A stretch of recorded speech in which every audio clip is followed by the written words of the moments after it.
सआदत के दुनिया इस्लाम का इतना बड़ा मुबल्लिग ये इस सरज़मीन पे पाकिस्तान के लिए पहला इनका जो बाकायदा जो ख़िताब था, जो इनका बयान था, उसके लिए अल्लाह पाक ने हमारे गवर्नर साहब को चुना और अल्लाह ने ये सआदत इनके ज़रिए से आप सबको भी नसीब फरमाई। और मैं अल्लाह के बाद गवर्नर साहब का शुक्रगुजार हूँ कि इन्होंने ये मुझे सआदत बख्शी कि ये पाकिस्तान की सरज़मीन पे डॉक्टर जाकिर नाइक साहब का पहला बाकायदा खिताब है जिसकी निज़ामत की जिम्मेदारी गवर्नर साहब ने मेरे सुपुर्द की। मैं इनका तहे दिल से मशकूर हूँ। Sister would like to ask a question. Please can the volunteers raise their hand? अगर कोई गैर मुस्लिम भाई या बहन सवाल पूछना चाहता है, खवातीन के शोबे से कोई भी गैर मुस्लिम है, कोई भी गैर मुस्लिम बहन है जो सवाल पूछना चाहती है? अच्छा, पूछ सकते हैं। जी हाँ, आपका नाम और आपका पेशा और फिर सवाल मुख्तसर सा, एक या दो सेंटेंस में। 2 सेंटेंस से ज्यादा तो तकरीर हो जाती है। जी हाँ बहन, आप सवाल पूछ सकते हैं। अस्सलाम वालेकुम डॉक्टर जायक। वालेकुम अस्सलाम। आपका नाम और आपका पेशा? My name is Yashma Asad Gill and I M an actress. आपका नाम क्या है? यशमा असद गिल। यशमा सरगिल। यशमा असद गिल। जी हाँ। Okay, I know the time is limited, but I really want to address your contribution in my journey. There was a time when I had fallen into the trap of atheism back in the days when I was doing my bachelor's, but Alhamdulillah, it was your videos and your lectures that brought me back to my religion and brought my spirituality back to me and my faith back to me. So Alhamdulillah for that, and thank you for coming to my country and especially my city. You've been a mentor and you are my, I'm literally shaking right now, I'm so sorry. You're, okay, so the question is,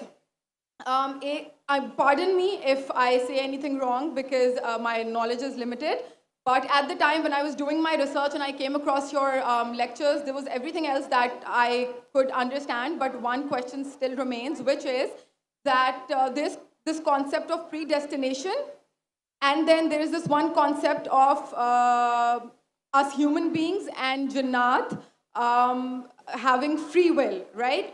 So अगर सब कुछ पहले से लिख दिया गया है, अब कुछ अगर सब कुछ predestined है, तो जो concept है कि अगर एक चोर कहीं पे चोरी करता है, तो वो तो पहले से नहीं लिख दिया गया था, उसको उसकी accountability क्या है उसमें free will के हिसाब से? बहन ने एक अहम सवाल पूछा है और वो कहती है कि पहले वो एक्ट्रेस थी और वो एथियज़म के जाल में फंस गई थी और मेरे कैसेट सुनने के बाद अल्हम्दुलिल्लाह वो वापस दीन की तरफ रुजू की और अल्लाह सुब्हानहू व तआला ने हिदायत दी। उनका मेन सवाल है कि कदर के बारे में।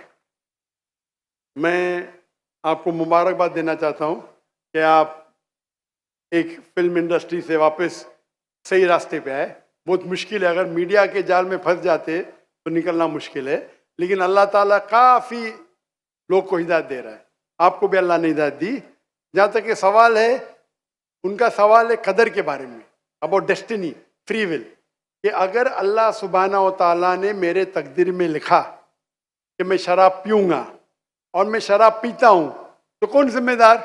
अल्लाह। ये सवाल बहुत कॉमन है, लेकिन अक्सर मुसलमान घबराते पूछने के लिए, क्या कोई फतवा न दे दे मुझे, मैं काफिर हूं। अल्लाह सुब्हानहू व तआला कुरान मजीद में इंसानों को एनकरेज करते सवाल जवाब के लिए, इसलिए कुरान मजीद में आप पढ़ेंगे 333 बार 323 टाइम्स 323 बार कहा गया है कुल, कालू, इन लोग ने कहा, और 323 बार अल्लाह कहते कुल, उनसे कहो। यानी कुरान मजीद की एक क्वेश्चन आंसर बुक है। 323 टाइम्स पूछा गया कि क्या सवाल है, अल्लाह बोलता है कुल, कहो कुल। उनने पूछा अल्लाह कौन है, कुल वल्लाहु अहद। तो ये कुल जो है, सवाल करना कोई बुरी बात नहीं, लेकिन ये सवाल बहुत कॉमन है कि हम तकदीर में मानते हैं, ये हमारा ईमान है। तो अल्लाह ताला अगर तकदीर में लिखा कि मैं मर्डर करूंगा, मैं किसका कत्ल करूंगा और मैं कत्ल करता हूं, तो कौन जिम्मेदार? अल्लाह। नऊज़ुबिल्लाह। अगर लिखा है मेरे तकदीर में कि मैं शराब पीऊंगा और मैं शराब पीता हूं, कौन जिम्मेदार? अल्लाह। नऊज़ुबिल्लाह। इसका जवाब ये है कि हमें समझना चाहिए तकदीर की क्या मानी है। और ये सवाल जब मैं दावती मैदान में तकरीबन 35 साल पहले शुरू किया, तो ये सवाल मुझे भी बहुत परेशान कर, किसने पूछा नहीं मुझे, अल्लाह की मदद है, अल्लाह की मदद है, जवाब मिलने के बाद ही लोग पूछते हैं। तो पहले चंद साल काफ़ी तहकीक की, लेकिन जवाब कोई किताब में मिली नहीं। जवाब मिला, फिर मैंने उलमा से पूछा, सही है? तो उन्होंने बोले माशाल्लाह अच्छा जवाब है, और मैं अभी पेश करूंगा आपके सामने। मैं मिसाल देता हूं कि अगर एक टीचर क्लासरूम में 100 बच्चे को पढ़ा रही है, 1 साल पढ़ाने के बाद इम्तिहान के पहले टीचर बोलती है ये बच्चा एग्जामिनेशन में फर्स्ट क्लास फर्स्ट आएगा, ये बच्चा सेकंड क्लास आएगा, ये बच्चा फेल होएगा। माफ करना, आपको मिसाल बोल रहा हूं, कल मिसाल है आपके लिए। और एग्जामिनेशन के बाद ये सही निकलता है, ये बच्चा फर्स्ट क्लास फर्स्ट आता है, ये बच्चा सेकंड क्लास, ये बच्चा फेल होता है। मेरा सवाल है कि जो बच्चा फेल हुआ वो बोल सकता है कि टीचर ने प्रिडिक्ट की, क्योंकि टीचर ने प्रिडिक्ट की क्या मैं फेल होऊंगा इसलिए मैं फेल हो गया, क्या वो बोल सकता है ऐसा? हाँ क्या नहीं? हाँ क्या नहीं? नहीं। टीचर देखती थी कि ये बच्चा स्टूडियस है, बराबर होमवर्क करता है, ज़हीन है, ये बच्चा एवरेज है, ये बच्चा हॉकी खेलता था, क्लास में भी नहीं आता था, पिक्चर देखता था। तो टीचर ने देख के प्रिडिक्ट की, और टीचर अक्सर सही होती है, लेकिन इंसान है, गलती भी हो सकती। इसी तरीके से अल्लाह सुब्हाना व तआला एक इंसान नहीं है, अल्लाह के पास इल्मे गैब है। अल्लाह को पहले ही पता है आप क्या डिसीजन लेने वाले हैं। मिसाल के तौर पे एक शख्स आता है चौराहे पे, वो 4 में से एक सड़क को चुन सकता है, नंबर 1 सड़क, नंबर 2 सड़क, नंबर 3, नंबर 4। वो चुनता है नंबर 2 सड़क। चॉइस किसकी? चॉइस किसकी? इंसान की। हाँ क्या नहीं? हाँ क्या नहीं? लेकिन अल्लाह सुब्हाना व तआला को इल्मे गैब है कि 5 तारीख को अक्टूबर के रात को 1 बजे, 1:15 बजे ये चौराहे पे आएगा। उसके पास 4 चॉइस थे, सड़क नंबर 1, सड़क नंबर 2, सड़क नंबर 3, सड़क नंबर 4। अल्लाह ताला जानते कि ये सड़क नंबर 2 चुनेगा, तो अल्लाह ताला लिख देते तकदीर में पहले ही कि ये इंसान 5 अक्टूबर की रात को 1 बजे, 1:15 बजे सड़क नंबर 2 पे चुनेगा। तो सड़क नंबर 2 किसने चुना? अल्लाह ने या क्या इंसान ने? अल्लाह ने चुना या इंसान ने चुना? इंसान ने चुना। तो कौन जिम्मेदार, अल्लाह या इंसान? अल्लाह या इंसान? इंसान। वो आगे जाता है और 3 सड़क आते, सड़क ए, सड़क बी, सड़क सी। वो चुनता है सड़क ए, अल्लाह ताला जानता है कि वो सड़क ये चुनेगा, लिख देता है। कौन जिम्मेदार? इंसान। अल्लाह जानते हैं कि ग्रेजुएशन पास करने के बाद वो इंसान ईमानदारी से कमा सकता है या चीटिंग करके कमा सकता है। वो चीटिंग करके कमाता है, अल्लाह ताला लिख देते कि ग्रेजुएशन के बाद ये इंसान को ऑप्शन नंबर था ईमानदारी से कमाए, चीटिंग करके कमाए। वो चीटिंग करके कमाएगा, एडवांस में लिखते। तो इससे हमें जाहिर होता है कि अल्लाह चुन रहा है कौन? इंसान। लेकिन अल्लाह ताला के पास इल्मे गैब है, तो अल्लाह ताला इसीलिए लिख रहे हैं क्योंकि वो जानते हैं कि वो इंसान ये गलत काम करेंगे। ये नहीं कि अल्लाह लिखते हैं और वो इंसान गलत काम करता है, क्योंकि वो इंसान गलत काम करने वाला है, अल्लाह जानते हैं, अल्लाह एडवांस में लिखते। तो कौन जिम्मेदार? इंसान। तो अल्लाह के पास इल्मे गैब है, और अल्लाह सुब्हाना व तआला कभी गलती नहीं करते। अल्लाह ने आपको इख्तियार दिया कि आप चोरी करके जिंदगी बसर कर सकते या ईमानदारी से। आप ईमानदारी से करते, अल्लाह ताला लिख देते क्या ये इंसान ईमानदारी से जिंदगी बसर करेगा। तो कौन जिम्मेदार? इंसान। एक हदीस में आता है कि दुआ तकदीर को बदल सकती है। सही बात है। मिसाल के तौर पे आप जाते हैं एग्जामिनेशन में, आपको पेपर आपका बहुत खराब जाता है, आप जानते हैं मैं फेल होने वाली हूं, आप घर पे आके दुआ करते, या अल्लाह मुझे पास कर। अल्लाह सुब्हानहू व तआला को पता है कि आप एग्जामिनेशन में जाने वाले ये तारीख को आप फेल होंगे। अल्लाह को ये भी पता है कि आप घर पे आके दुआ करेंगे, हाँ कि नहीं? अल्लाह को ये भी पता है कि अल्लाह दुआ कबूल करेंगे कि नहीं। अल्लाह दुआ कबूल कर लेता है। तो तकदीर में लिखा है ये लड़की एग्जामिनेशन में जाती है, फेल होने वाली थी, घर पे आके दुआ करती है, अल्लाह ताला दुआ कबूल कर लेता है, उसे पास कर लेता है। तो हमें पता नहीं कि क्या होगा, तो दुआ करना अच्छी बात है। इसीलिए अल्लामा इकबाल फरमाते, खुदी को कर इतना बुलंद कि हर तकदीर के पहले खुदा बंदे से खुद पूछे तेरी रजा क्या है। सुभान अल्लाह। तो तकदीर का मतलब अल्लाह सुब्हानहू व तआला ने आपको इख्तियार दिया है। 100% नहीं, 95%, 90। मैं चाहता हूं मैं दुनिया को तबाह कर दूं, अल्लाह ताला नहीं करेगा। लेकिन अल्लाह आपकी चॉइस आपके ऊपर छोड़ा है। आपको हिदायत दी कुरान में और हदीस में, आप फॉलो करो नहीं करो आपके ऊपर है, आपके ऊपर फ्री विल है। लेकिन अगर आप कोई गलती करते आप जिम्मेदार, आप कोई अच्छाई करते आप जिम्मेदार। तो इसीलिए तकदीर के बारे में अल्लाह को इल्म गैब है। तो जो भी गलत काम करते हैं आप करते हैं, अल्लाह ताला आपसे नहीं करवाता। तो ये अगर आप समझ लेंगे तो इंशाअल्लाह आप कुरान मजीद की जो तालीमात पे अमल करेंगे और इंशाअल्लाह आप जन्नत में जाएंगे। Hope that answers the question. जज़ाकल्लाह। एक हमारे नॉन मुस्लिम भाई हैं, वो सवाल पूछना चाह रहे हैं। जी, अपना नाम, प्रोफेशन और जामे और मुख्तसर सवाल पूछिए।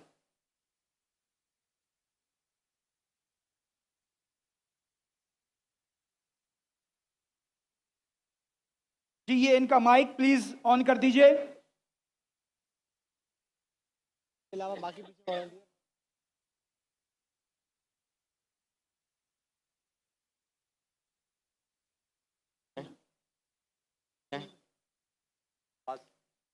अस्सलाम वालेकुम डॉक्टर साहब। जी, मेरा नाम लक्ष्मण है। डॉक्टर साहब, आपने एक मर्तबा भारत में या फिर कहीं अपने बयान में इस प्रकार बताया था कि जो श्रुति और जो स्मृति जो शास्त्र है, तो उसमें से ज़्यादा बेहतरीन वो है कि आप श्रुति जो शास्त्र है उनको फॉलो करें, दैट्स मीन वेदास को फॉलो करें। But I am following Shrimad Bhagavad Gita because जब हमारे मानना है कि जब भगवान श्री कृष्ण आए तो उन्होंने ये बताया कि जो लास्ट जो बुक है वो भगवान का गीत यानी श्रीमद् भगवद गीता है, तो उसको मैं फॉलो करता हूँ। तो आपके मुताबिक जिस तरीके से आप कहते हैं कि नहीं आप वेदास को फॉलो करें, तो मेरा आपसे ये क्वेश्चन है कि आप भी जैसे एज अ मुस्लिम अब हज़रत मोहम्मद मुस्तफ़ा सल्लल्लाहु अलैहि वसल्लम की जो लास्ट बुक है, जिनका उनका मानना है कि उनके ऊपर वो वही आई हो, पूरी दुनिया उम्मत के लिए जो क्या बोले रहमत का वगैरह ये है जो, तो आप कुरान मजीद को फॉलो करते हैं।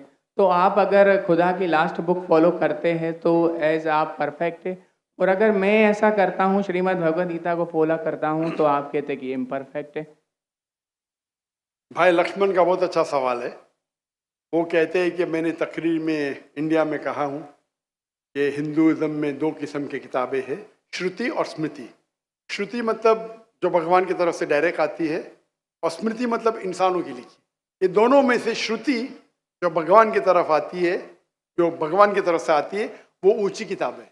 अगर श्रुति और स्मृति में टकराव है तो हम फॉलो करेंगे श्रुति, भगवान की किताब, ना कि स्मृति जो इंसान की किताब।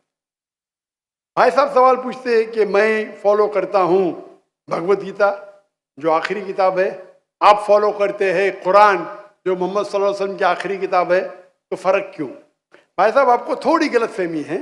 कुरान मजीद मोहम्मद सल्लल्लाहु अलैहि वसल्लम की किताब नहीं है, अल्लाह की किताब है। सॉरी, बिल्कुल सही, छोटी गलती है, कोई प्रॉब्लम नहीं। तो अगर मैं हिंदू से कहूँ भगवान से, तो क्या आएगा? श्रुति में आएगा। हम कहते हैं अल्लाह का कलाम। अगर अल्लाह के कलाम और रसूल के बातों में हम कहते हैं हदीस में टकराव है, तो हम फॉलो करेंगे कुरान को। सही अल्लाह के रसूल की किताब हदीस और कुरान में कभी भी टकराव नहीं होगा। लेकिन कभी कभी हदीस ज़ईफ भी होते, मौजू भी होते।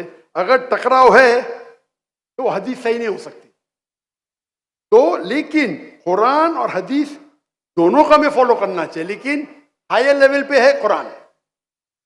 सर जिस तरीके से जो सिमरती शास्त्र है, सिमरती का मतलब सिमरन करना, याद करना, ठीक है, जो याद किया हुआ।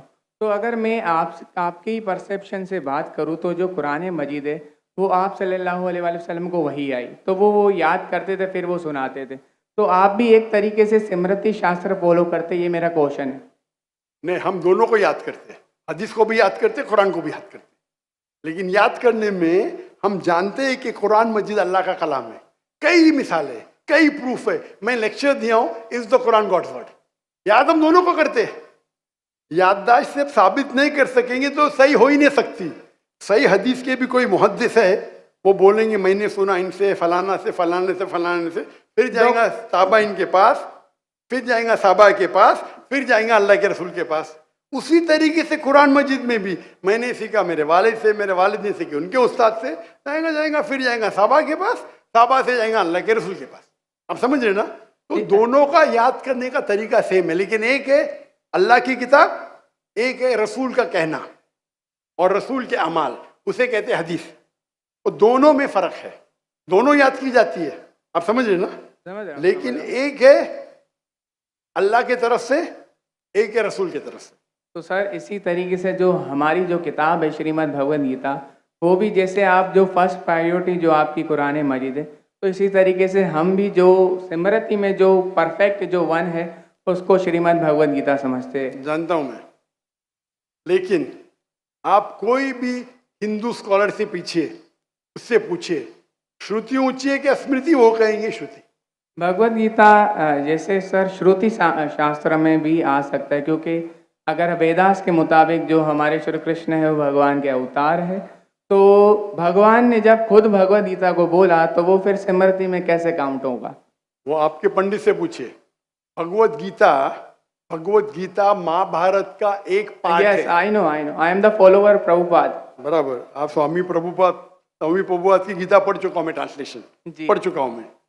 तो वो भी, और मेरा उनसे जो श्री कृष्ण जो है, Shri Krishna mission ISKCON, yes, उनसे मेरा 1-to-1 डिस्कशन भी हो चुका। मैं डिस्कशन कहता हूँ, डिबेट करो, मुझे कोई प्रॉब्लम। सॉरी सर, समझे ना?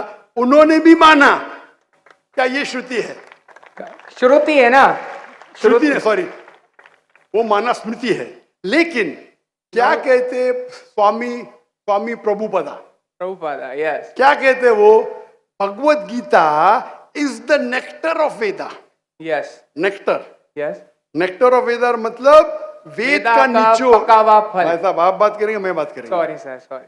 आपने सवाल पूछा जी, मैंने पूछने दिया जी, जवाब मैं दूं या आप दूं? आप देंगे। आप सुनेंगे जरा? जरूर।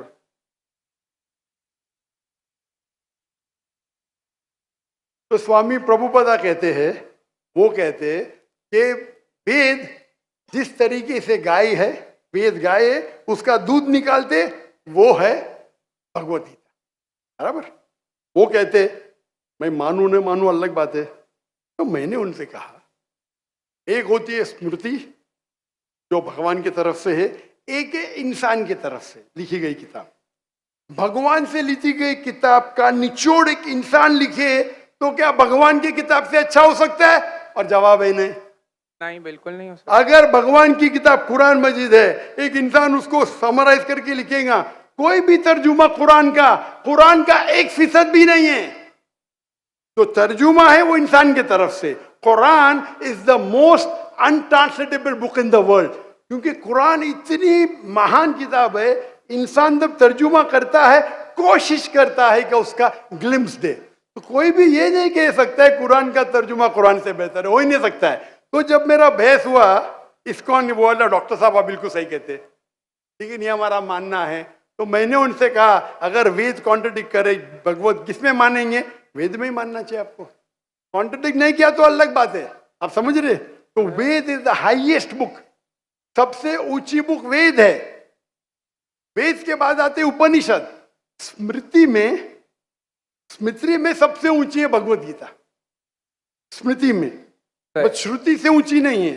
अगर कुछ लोग मानते हैं श्रुति से ऊंची है, वो उनकी गलत फहमी है, मैं क्या करूं? आप समझ रहे ना? अगर कोई गलत फहमी से मानता है, मैं क्या करूं? ये है हिंदू स्कॉलर्स का कहना, मेरा कहना नहीं। तो एक आदमी गलत सोचता है, उसकी सोच है, आप समझे? बट चाहे श्रुति में मानो, भगवत गीता में मानो या वेद में मानो, भगवत गीता में भी लिखा है चैप्टर नंबर 6 वर्स नंबर 20 में, दोज हु आर दोज, मैं कहता हूं बाद में आप देख लीजिए, अच्छा बोले, those who are entangled with material things they worship demigods. Chapter number 7 verse number 18, 19, 20 खोल के देख लीजिए। आपके प्रभुदा की ट्रांसलेशन है ये।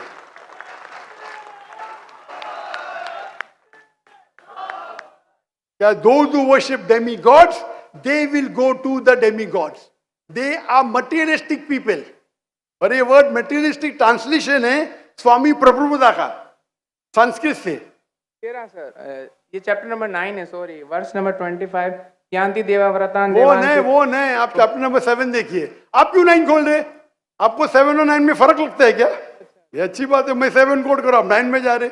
Yes, but I am not the worshipper of demigods. Demigods are different. मैं आपको कहा क्या, मैंने जो बोला सही है क्या? नहीं देखो ना जी, एकदम परफेक्ट तो है। क्यों आप लोग को दूसरी जगह लेके जा रहे? नहीं सर, भाई साहब लक्ष्मण भाई, कम से कम हक का साथ तो दो। मैं कोट कर रहा हूँ चैप्टर नंबर 7, आप बोलते चैप्टर नंबर 9। मेरे पास कोई किताब नहीं, मैं दिमाग से बात कर रहा हूँ, बराबर?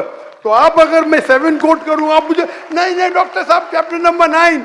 अरे भाई, मैं भी भगवत गीता का स्टूडेंट हूँ, बराबर ना? ओके। मैं स्वामी प्रभुपदा नहीं हूँ, लेकिन मैं भी स्टूडेंट हूँ ना, हूँ क्या नहीं? Yes. मैं मेरे दिमाग से कोट कर रहा हूँ, बराबर ना? तो आप, मैं जब चैप्टर 7 कोट कर रहा हूँ, चैप्टर 9 में क्यों जा रहे? बट मुझे लगा कि आपने वो जो श्लोक जो कोट किया ना, कि जो भूतों की पूजा करते भूतों के पास जाएंगे, पितरों की पूजा करने, यान्ति देवाव्रतान देवान पितृ यान्ति पितृव्रता भूत यान्ति भूतेज्य यान्ति मत यज्ञो विपाम। जो मेरे भक्त है वो मेरे पास आएंगे। बिल्कुल सही। तो इसलिए ना हम भूतों, ना प्रेतों, ना क्या बोलते हैं कि जो पितृ है, जो मेरे एंसेस्टर है, उनकी पूजा ना करते हुए, ना डेमीगॉड्स की भी पूजा ना करते हुए, तो भगवत गीता कहती है कृष्ण की पूजा कर। भूत परस्ती गलत है, मानते हैं? नो, कृष्ण की मूर्ति रखना भगवत गीता के मुताबिक परफेक्ट है। चैप्टर नंबर 12, जब अर्जुन ने पूछा कि मैं किसकी पूजा करूं, तो भगवान ने चैप्टर नंबर 12 दूसरे श्लोक में बताया कि अगर कोई मेरी साकार रूप की पूजा करता है तो वो मुझे अत्यंत प्रिय है। तो इसलिए मैं भगवत गीता को फॉलो करता हूँ। उसका मतलब भगवत गीता में कॉन्ट्रडिक्शन है। अभी आपने कहा कि भगवत गीता में लिखा भूत परस्ती खराब है। मैंने नहीं कहा सर। अरे आपके स्वामी प्रभुपदा ने कहे डेमीगॉड्स की पूजा करना अनइंटेलिजेंट मैन है। आई am not following demigod, sorry, only Krishna को फॉलो करता हूँ। मोनोथियज्म, पॉलीथियज्म नहीं, सबको मैं भगवान नहीं मानता, सिर्फ एक को मानता हूँ। सॉरी। आप अगर डेमीगॉड का नीचे फुटनोट में पढ़ेंगे, उसमें लिखा है आइडल वर्शिप ऑल्सो। यस, मैं डेमीगॉड्स की वर्शिप नहीं करता ना। आइडल की वर्शिप करते क्या नहीं? आइडल के मुताबिक, आपके मुताबिक आइडल है कि एक मूर्ति बनाना, बट मेरे मुताबिक आइडल है कि कृष्ण मैं का जो आपके मुताबिक नहीं चलने वाला हूँ, मैं सिर्फ पूछ रहा हूँ। जी। अभी हम बहस नहीं करें, बराबर? ये डिबेटिंग टाइम नहीं है। अच्छा सर, सॉरी। आप अगर बीच में दखल अंदाजी नहीं करेंगे तो लोग समझेंगे। चलिए ठीक। आप ये मानते हैं कि डेमीगॉड की पूजा करना आप करते क्या? मैं बात ही क्या कर रहा हूँ, मैं क्या कर रहा हूँ? मैं डेमीगॉड्स की पूजा नहीं करता।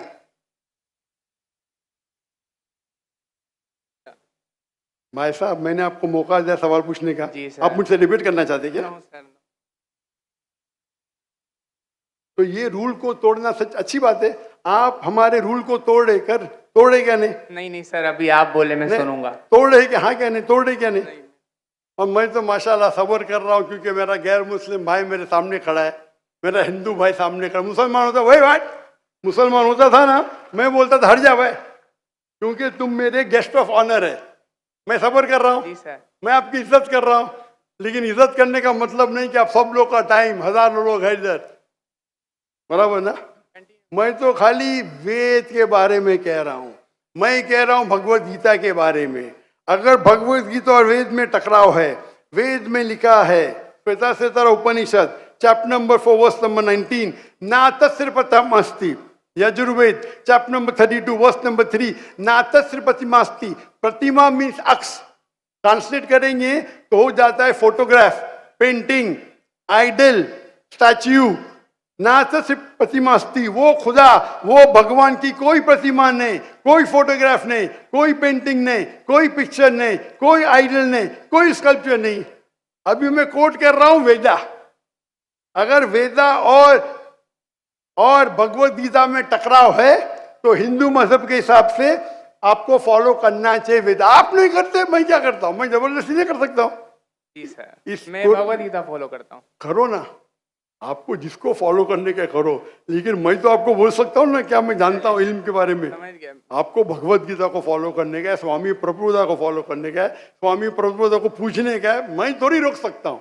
मैं खाली कह सकता हूँ क्या ये आपके किताब में लिखा है, आपको फॉलो करने का फॉलो करो, मत करने का मत करो. क्योंकि कुरान में लिखा है ला इकराह फिद्दीन. दीन में कभी भी किसके साथ जबरदस्ती नहीं कर सकते. मैं आपसे बात कर सकता हूँ, माने तो अच्छी बात, नहीं माने तो मैं कहूँगा नो प्रॉब्लम. मैं आपसे झगड़ा नहीं करूँगा. बराबर ना? Thank you. आप जाके फिर से तहकीक करो. चलिए सर. बराबर ना? आपके मेरा क्राइटेरिया क्या है? कोई मुझसे डिबेट करने चाहता है तो मेरे टक्कर का लेकर. लोग बोलेंगे अरे बच्चे से डिबेट कर रहा है जाकिर. मेरी भी इज्जत है ना भाई, है क्या नहीं मेरी इज्जत? आपको मैंने सुना है. अभी फिर से बात कर रहे हैं आप, फिर से बात कर रहे हैं. मैं आपके श्री श्री रविशंकर, श्री श्री रविशंकर, लाखों लोग उनको भगवान मानते हैं. पता है आपको? नहीं, आप नहीं मानते. आप तो मानते नहीं भाई, आप तो कृष्ण के भक्त है. जी सर. किसके भक्त है? कृष्ण, परम पुरुषोत्तम भगवान श्री कृष्ण. कृष्ण के भक्त है. लेकिन मैंने डिबेट किया श्री श्री रविशंकर. हजारों लोग उसको भगवान मानते. उनने कहा मैंने 4 साल की उम्र में भगवत गीता को रख दिया. मेरे डिबेट में एक श्लोक ने बोली भगवत गीता के बारे में. 4 साल की उम्र में बाय मेमोरी. सही से याद नहीं. तो मेरा कहना यह है, आप अगर चाहते हैं मेरे से कोई डिबेट करे तो मेरा मजमा 10 लाख का है, कम से कम 2% तो लेके आओ. 20,000. आपके हिंदू में से कोई भी 20,000 इकट्ठा कर सकता है और मुझसे डिबेट करना चाहता मैं करूंगा. No sir. 20,000 one sitting.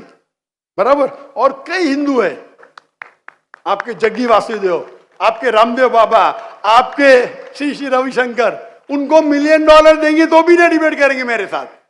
वो तो भूल चूक से कर लिए श्री श्री रविशंकर ने और पछता रहे. मैं आपसे डिबेट करूंगा तो लोग बोलेंगे बच्चे से डिबेट कर रहा है. No sir. आप समझे ना? लेकिन मेरी इल्तिजा है कि आप कुरान मजीद भी पढ़िए. आपके स्वामी प्रभुपाद बोलते ना कुरान पढ़ना हराम में, नहीं बोलते ना? नहीं बोलते सर. माशा. तो मेरी इल्तिजा है, मेरी रिक्वेस्ट है, मेरी ख्वाहिश है मेरे भाई से, छोटे भाई से, कि कम से कम आप कुरान मजीद का तर्जुमा पढ़ो. उसको मानना जरूरी नहीं है. नो. बराबर ना? ठीक है. अब इतने घंटे आपने दिए, मैंने आपको टाइम दिया.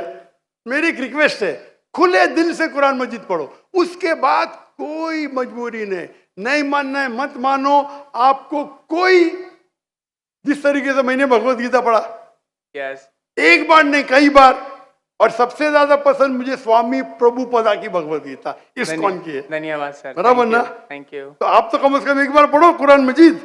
इंशाल्लाह जरूर पढ़ूंगा. इंशाल्लाह मैं उसका इंतजार करूंगा. इंशाल्लाह. Thank you. जज़ाकल्लाह. अल्लाह आपको हिदायत दे. जज़ाकल्लाह. जज़ाकल्लाह. एक मिनट. कोई और भाई जो नॉन मुस्लिम, अगर कोई भाई सवाल करना चाहें?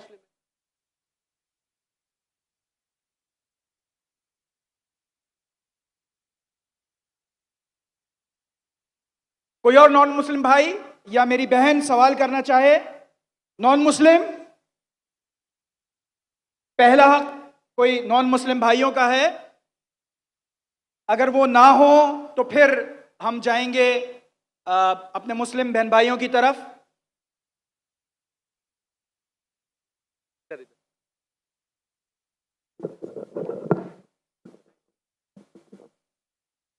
Assalamu alaikum.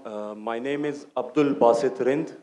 I am a social media influencer. I am having मेरे भाई अब्दुल बासित जी. पहले गैर मुस्लिम खत्म हुई हैं, जी जी पूछा है वो इन्होंने मुझे। तो मुसलमान it goes to that section, ladies हम इक्वल है ना, आप जेंट्स का खत्म हो लेडीज से पूछेंगे, आपकी तरफ आएंगे इंशाल्लाह।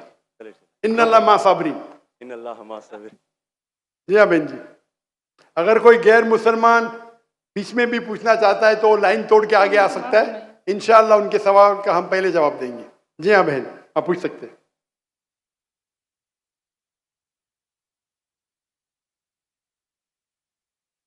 अस्सलाम वालेकुम सर। सर मेरा नाम पलवशा है and I am from Lakki Marwat. And sir first of all अल्हम्दुलिल्लाह and thank you so much कि आपने मौका दिया है क्वेश्चन का। सर मैं जिस जगह से बिलोंग करती हूँ सर, वहाँ पे पार्डन माई उर्दू प्लीज़, मैं पश्तो स्पीकिंग हूँ सर। तो मैं जहाँ से बिलोंग करती हूँ वहाँ पे sir complete Islamic religious society है। वहाँ ख़वातीन घर से बाहर बिला ज़रूरत नहीं जाती सर। वहाँ पे औरतें जो हैं वो घरों में रहती हैं एंड मर्द कोई नमाज नहीं कज़ा करते। और हर शब जुमा को जो तबलीग जमात के या जितने भी दावा होते हैं, दावत इल्लल्लाह के रास्ते में निकले हुए लोगों का बयान होता है हर शब जुमा को, तो सर वहाँ पे जाते हैं। रिसेंटली एक बहुत बड़ा तबलीग इज्तिमा भी हो गया सर वहाँ पे। और हमारे इलाके में तमाम लोग बहुत रिलीजियस और यानी उनका सोशल कंडक्ट जो है वो भी रिलीजियस बेस पे है। बट सर मेरा क्वेश्चन यहाँ पे ये है कि आपके विस्डम के मद्देनज़र, यानी अकॉर्डिंग टू यूर विस्डम, क्या रीज़न हो सकती है कि सर वहाँ पे drug addiction, adultery, paedophiles and different जैसे सूद और इस तरह के बुराइयाँ जड़ पा चुकी हैं। एंड सर वहाँ पे जो अच्छा सर एक मुझे आपके बयान के बीच में एक सवाल मेरे माइंड में आया, वो भी साथ ही पूछ लेती हूँ। एक सवाल पूछिए बहन जी। Okay sir. और शॉर्ट सर तो आप रीजन क्या बता सकते हैं कि वहाँ पे सोसाइटी क्यों कोलैप्स हो रही है एंड हमारे उलमा इनको कॉल आउट क्यों नहीं करते, स्पेसिफिकली पीडोफाइल्स को? इनका सवाल है कि उनके माशरे में जहाँ से वो आती है वो ख़वातीन बहुत इस्लामिक ख़वातीन हैं, वो घर के बाहर ज़रूरत के बिना बाहर नहीं निकलती। मैं भी घर के बाहर ज़रूरत के बिना नहीं निकलता हूँ और मर्द को भी घर के बाहर ज़रूरत के बिना नहीं निकलना चाहिए। हाँ कि नहीं? आप निकलते ज़रूरत के बिना बाहर? कोई निकलता है?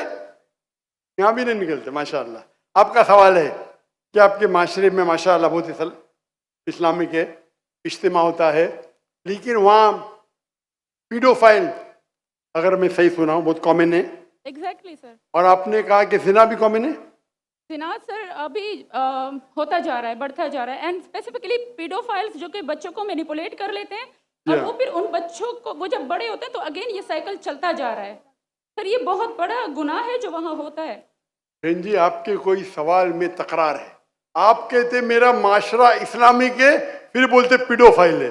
सर ये कह रही हूँ कि वही पीडोफाइल्स सुनिए भाई बहन आपने सवाल पूछा, अब जरा आप खामोश रहेंगी? आपने सवाल खत्म हो गया ना? मेरा जवाब सुनना चाहती क्या नहीं आप? जी सर। आप सुनना चाहती क्या नहीं? जी सर। तो आपका सवाल खत्म। सर अभी मेरा जवाब सुनिए। आपने जो सवाल किया मेरे हिसाब से कॉन्ट्रडिक्शन है। आपने कहा मेरा माशरा बहुत इस्लामिक है और मेरे माशरे में पीडोफाइल है, दोनों में टकरार है। कोई भी इस्लामिक माहौल में पीडोफाइल हो ही नहीं सकता। इधर आपका पहला पार्ट गलत है या दूसरा पार्ट? ये मुमकिन ही नहीं है। बहुत इस्लामिक को चोरी कर रहा है, मुमकिन ही नहीं है। आपको मानना पड़ेगा आपके सवाल में खता है, पहले बार या दूसरे बार। हाँ क्या नहीं? सिंपल। मेरा माशरा बहुत इस्लामिक है, पीडोफाइल है। पीडोफाइल मतलब बच्चों के साथ जिना करना हो ही नहीं सकता है। कौन से इस्लामिक किताब में लिखा हुआ है? कुरान मजीद में लिखा है? कौन सा चैप्टर है? कौन सा वैसे का पीडोफाइल करना चाहिए? कौन से हदीस में लिखा है? आपका ये कहना या पहले बार गलत है, दूसरे बार, दोनों बार तो सही। इसीलिए आपके सवाल में तकरार है। आपको ये कहना चाहिए कि मेरे माशरा समझता है बहुत इस्लामिक है तो मानूंगा। ये बोलना इस्लामिक है, खवातीन बाहर निकलते नहीं जरूरत के बिना और आदमी लोग निकलते बाहर जरूरत के बिना, ये तो प्रॉब्लम है। क्या जरूरत है? पीडोफिलिया। इसीलिए कभी भी किसी पे इल्जाम लगाने के पहले 10 बार सोचो। अगर ये आप अल्लाह के दरबार में सवाल करेंगे, आप तो फंस जाएंगे मेरे बहन। आपको माफी मांगना चाहिए कि आपका सवाल गलत है। सर मेरा यही सवाल है कि वहाँ पे यही रिलीजियस बहन लोग बहन pedophile हैं। बहन जी, आपको पहला कबूल करने पड़ेगा मेरा सवाल। अगर आप कबूल नहीं करेंगे तो मेरा जवाब खत्म। ओके सर, मेरे सवाल की नौयत गलत है। नौयत गलत नहीं, सवाल गलत है, आप गलत है। आप ये इल्जाम लगा रहे आपके माशरे पे। पहला कहते इस्लामिक है, फिर कहते पीडोफिलिया। दोनों गलत है। दोनों में से एक तो सही रहेगा या एक गलत रहेगा। दिस इज कॉल, ये क्या होता है, आप मीडिया को सुन सुन के रिपीट करते हैं। दोनों तो सही हो ही नहीं सकता है। अगर दोनों सही है तो कुरान में गलती है ना, उस बिल्ला। किधर कुरान में लिखेला का बच्चों लोग के साथ जिना करो? तो बहुत से बार ये मीडिया में काम है, इल्जाम लगाओ, सवाल पूछो, कुछ भी दो। कुरान मजीद में लिखा है सूरह हुजुरात में, सूरह नंबर 49 आयत नंबर 6, जब भी कोई इंफॉर्मेशन आता है आप तहकीक करो उसे दोहराने के पहले।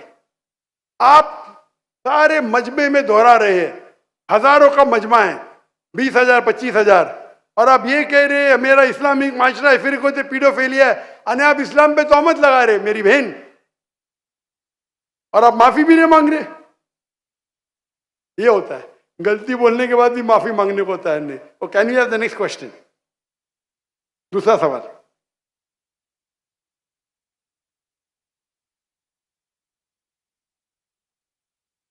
ये माइक ओपन कीजिएगा इनका, राइट साइड वाला माइक ओपन कीजिएगा। वो कह रहे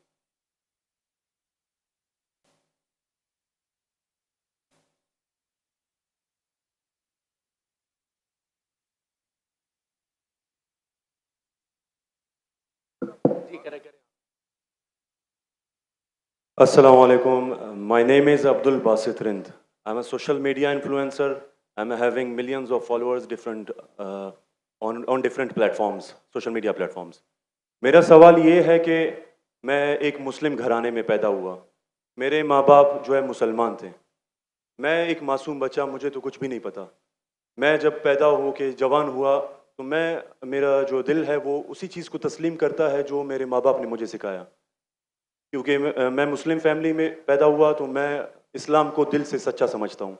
अभी जैसे हमारे लक्ष्मण भाई आए थे, एक मासूम बच्चा, उसको कुछ भी नहीं पता कि मज़हब क्या है, रिलीजन क्या है, और वो क्रिश्चियन फैमिली में पैदा हो या हिंदू फैमिली में पैदा हो तो वो उसी चीज़ को फॉलो करता है, उसी चीज़ को उसका दिल मानता है जो उसके माँ बाप ने उसको सिखाया हो और उसके माइंड में फीड किया हो। तो वो अगर बहुत ही अच्छा बंदा है, वो बहुत ही अच्छा बंदा है, वो लोगों की मदद भी करता है, ख्याल भी करता है, बहुत नाइस इंसान है, लेकिन अगर वो इस हालत में मर जाता है तो क्या वो जहन्नुम में जाएगा या जन्नत में जाएगा? अगर जहन्नुम में जाएगा तो ये जस्टिस है या इनजस्टिस है? भाई साहब, आपने नाम क्या कहा आपका? अब्दुल बासित रिंद। अब्दुल बासित रिंद। रिद Rind is a Balochi caste tribe है मेरा। रिंद जी, रिंद। अब्दुल कादिर इस्लाम। अब्दुल बासित। अब्दुल बासित, यस। शेख अब्दुल बासित अच्छे कारी थे माशाल्लाह। भाई अब्दुल बासित ने बहुत अच्छा सवाल किया। बोला मैं मुसलमान खानदान में पैदा हूँ, मेरे वालिदैन मुसलमान थे और है, अल्हम्दुलिल्लाह है। नहीं, आपने थे बोला लेकिन ना, गलती हो गई मुझसे। रिकॉर्डिंग है, मैं गलती एक्सेप्ट करता हूँ। है मुसलमान है। जो उनने पढ़ाया मैंने कबूल किया। हमारे लक्ष्मण भाई हिंदू थे, हिंदू बन गए। अब्दुल बासित ने कहा जो मेरे वालिदैन ने कहा मैंने मान लिया। अब्दुल बासित साहब, अगर आपके वालिदैन आज कहते 2 + 2 5, आप मानेंगे? नहीं मानूंगा। तो ये बोलना कि जो वालिदैन ने तो कहा मैं मान गया, सही नहीं है। जब आप बच्चे थे तो शायद मान जाते थे, बराबर। 2 साल की उम्र में माँ ने बोली 2 + 2 5, तो आप हाँ बोलेंगे, बराबर कि नहीं? आज बोलेंगे तो आप मानेंगे। Very good. तो इस्लाम का ये कहना है, अल्लाह के रसूल फरमाते हैं कि जब तक बच्चा बालिग नहीं होता है उनके ऊपर कलम नहीं लिखी जाएंगी, मतलब वो मासूम है। अगर लक्ष्मण जो है अभी तो बालिग है, 25 साल, 30 साल, 35 साल, पता नहीं, यहाँ से दूर से दिख रहा नहीं था, लेकिन बालिग तो है ना। अगर कोई गैर मुसलमान हिंदू खानदान में पैदा होता है या ईसाई खानदान में खलदा होता है और बालिग बनने से पहले 10 साल की उम्र में या 8 साल की उम्र में इंतकाल हो जाता है, तो वो जहन्नम में नहीं जाएगा, क्योंकि वो मासूम है। और समझ रहे? लेकिन एक इंसान जब बालिग हो जाता है तो उसके वो जिम्मेदार है, वालिदैन को दोषी नहीं ठहरा सकता है। आज की तारीख में मैंने आपसे पूछा, आपके वालिदैन बोलेंगे 2 + 2 5, आप मानेंगे? आपने कहा नहीं। उसका मतलब आज आपकी वालिद, आपके वालदा अगर कोई गलत कहेंगे, आपके पास होशो हवास आया, आप उसको कुछ बात में भी आप मान लेंगे गलत चीज को, लेकिन अक्सर गलत चीज को नहीं मानेंगे। आप अपनी वालिद से मोहब्बत करते, वालिदैन से मोहब्बत कर, उसका मतलब नहीं कि आप खिलाफ है उनके, लेकिन अभी आप बालिग बन गए, समझिएगा। तो ये बोलना कि क्योंकि वालिदैन, कुरान की आयत है, ये काफिर ये नहीं कह सकेंगे कि उनके वालिदैन काफिर थे, ये काफी नहीं है, कुरान की आयत है। तो उसका मतलब अगर बचपन में कोई बच्चे का इंतकाल हो जाता है, चाहे वो मुस्लिम खानदान से गैर मुस्लिम खानदान से, अगर बालिग नहीं होता है तो कलम उन पे नहीं चलती है, वो जहन्नम में नहीं जाएंगे। साफ है। एक बार बालिग हो जाते, उनको इल्म हो जाता है, फिर इसीलिए अल्लाह के रसूल फरमाते हैं कि हर इंसान, हर बच्चा दीनुल फित्र में पैदा होता है, उसके बाद उसके वालिदैन, उसके टीचर उसको बुत परस्ती सिखाते, उसको आग की इबादत करना सिखाते, और वो बुत परस्ती करने लगता है। बच्चा है तो माफ हो जाएगा, बालिग हो जाता है, उसके पास समझ आ जाती है, तो वो जिम्मेदार है। तो अगर एक इंसान बालिग हो गया 25 साल 30 साल की उम्र में, शिर्क करता है और उसका इंतकाल होता है, तो वो जिम्मेदार है। पहला मुझे ये कहने के लिए कह दो, क्या आप समझते खाली मुसलमान में पैदा हो गए तो जन्नत में जाएंगे? इस्लाम में जन्नत में जाने के लिए 4 चीज की जरूरत है। मैंने कह दिया, ईमान, अमल सालेहात, ईमान, राइचियस डीड, वतवासौ बिल हक, हक की तरफ बुलाओ और सब्र की तरफ बुलाओ। 4 चीज की जरूरत है। आप बहुत अच्छे इंसान होंगे, नमाज पढ़ते होंगे 5 टाइम, हज के लिए गए होंगे, रोजा रखते होंगे, लेकिन अगर आप दावत नहीं करेंगे तो आमतौर पे आप जन्नत में जाएंगे नहीं। अल्लाह ताला आपको माफ करने चाहता है और जन्नत में डालना चाहता है, वो अल्लाह की मर्जी, वो डाल सकता है, लेकिन आमतौर पे आप जन्नत नहीं जाएंगे। उसी तरीके से कई गैर मुस्लिम बन रहे लाखों की तादाद में, और समझ रहे? तो लाखों की तादाद में गैर मुस्लिम इस्लाम कबूल कर रहे, वो जन्नत में जाएंगे कि नहीं? सर नहीं, सवाल जी जाएंगे कि नहीं? बिल्कुल जाएंगे। और एक आदमी आज अगर इस्लाम कबूल करता है, अल्लाह ताला के रसूल फरमाते उसके सब गुनाह माफ। तो आपसे अच्छा मेरे से अच्छा हो गया ना? हम कितने भी अच्छे गुनाह तो थोड़े करते होंगे, छोटे मोटे। तो ये कहना, तो ये अल्लाह सुब्हाना व तआला का हिकमा है, ला इकराह फिद्दीन, हमारे दीन में कोई जबरदस्ती नहीं। ये आप बोलेंगे नहीं, लेकिन चांसेस है कि वो गैर मुस्लिम इसमें पैदा हुआ तो उसके इस्लाम करने के चांसेस कम है। बिल्कुल सही कम है। मुसलमान होने के बाद भी आज की हालत देख के लगता है कि हम जन्नत में जाएंगे। वो खातून क्या कह रही थी? क्या पीडोफिलिया करके जन्नत में जाएंगे? क्या लगता है आपको? वो तो हमारे इस्लामिक टीचिंग्स में नहीं है बिल्कुल। लेकिन जन्नत में जाएंगे क्या वो मुसलमान? अगर अपने आप को मुसलमान कहते हैं और पीडोफिलिया कहते, जन्नत में जाएंगे? बिल्कुल नहीं।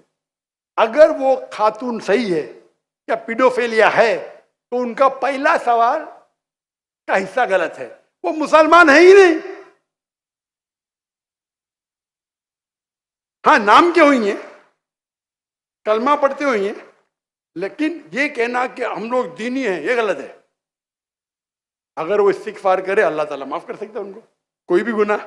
लेकिन ये कहना कि इस्लामिक है, नाम के मुसलमान होंगे या नॉट प्रैक्टिसिंग मुस्लिम होंगे, तो हमें गलत फहमी है कि मुसलमान फैमिली में पैदा हुए तो जन्नत की टिकट मिल गई। ये हमें गलत फहमी है।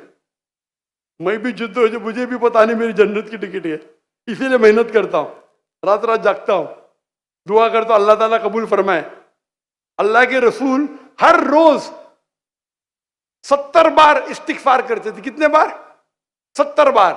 अल्लाह के रसूल, सबसे बेहतरीन इंसान दुनिया में, सबसे बेहतरीन मुसलमान, 70 बार इस्तिगफार करते थे। कहते थे कि मेरा रब जो मुझे इतने नियामत देता है, मैं जो कुछ करता हूं माफ करता है, मैंने इस्तिगफार करूं तो कौन करेगा? तो ये आज के हमारे माशरे में गलतफहमी है कि हम मुसलमान हैं तो बस जन्नत की टिकट मिल गई हमें, हम दुआ करते अल्लाह ताला में माफ करे। तो अल्लाह सुब्हाना व ताला अगर कोई गैर मुस्लिम पैदा होता है और बालिग बनने के पहले मर जाता है तो वो जहन्नम में नहीं जाएगा। बालिग बनने के बाद उसकी गलती है, ही इज रिस्पॉन्सिबल। आप जिस तरीके से बोलते हैं 2 जमा जो 5 में नहीं मानूंगा, तो वो क्यों मान रहे बुत परस्ती गलत है?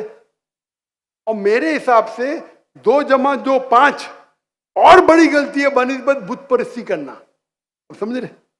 क्योंकि अल्लाह सुब्हाना व ताला हमारे खालिक, हमारे मालिक, जिसने इतनी नियामत दी हमें, हम उसका शुक्र अदा नहीं कर सकते। मैथ्स में गलती करना थोड़ी गुनाह है क्या? अगर कोई मुस्लिम 2 जमा जो 5 बोलेगा जन्नत में जाएगा? हाँ बोलेंगे भाई इल्म नहीं है, मैथ्स में कमजोर है, बराबर कि नहीं? आप थोड़ी उसको मर्डर थोड़ी कर सकते, आप उसको नहीं कर सकते ना। तो कौन बड़ा गुनहगार, 2 जमा जो 5 कहने वाला क्या जो बुत परस्ती करता है?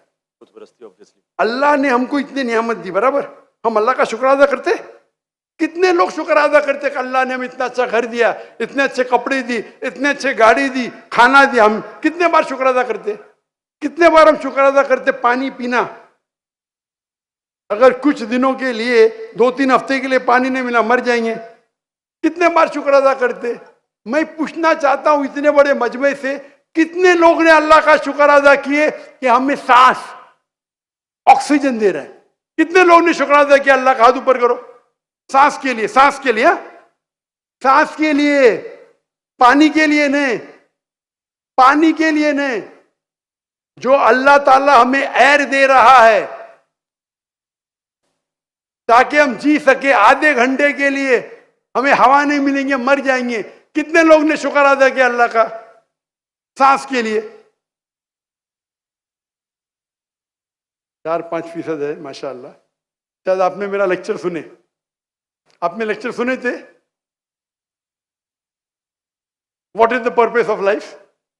कौन लोग ने सुने मेरा लेक्चर आज के पहले? What is the purpose of life? हाथ ऊपर करो। माशाअल्लाह, उससे बड़ी तादाद है।